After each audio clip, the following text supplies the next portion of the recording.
The Lord be with you. I'm Deacon Keith Fournier, and our first reading is from the book of the prophet Haggai. In the second year of King Darius, on the first day of the 6th month, the word of Yahweh was addressed through the prophet Haggai to Zerubbabel, son of Shealtiel, governor of Judah, and to Joshua, son of Jehozadak, the high priest, as follows.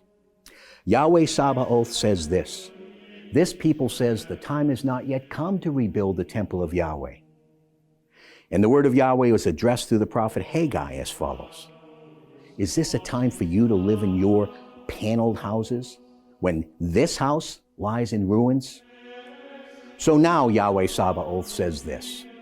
Think carefully about your behavior. You've sown much and harvested little. You eat, but never have enough. Drink, but never have your fill. Put on clothes, but feel no warmth. The wage earner gets his wages only to put them in a bag with a hole in it.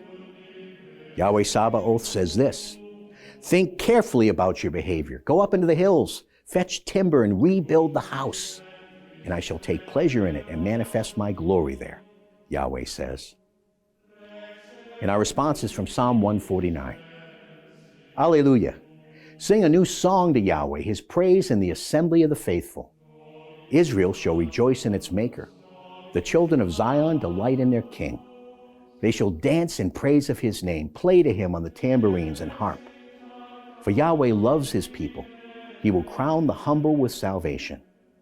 The faithful exult in glory, shout for joy as they worship him, praising God to the heights with their voices, a two-edged sword in their hands, to execute on them the judgment passed, to the honor of all his faithful.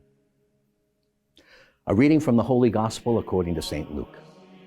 Meanwhile, Herod the Tetrarch had heard about all that was going on, and he was puzzled, because some people were saying that John had risen from the dead, others that Elijah had reappeared, still others that one of the ancient prophets had come back to life. But Herod said, John, I beheaded him. So who is this I hear such reports about? And he was anxious to see him. The Gospel of the Lord.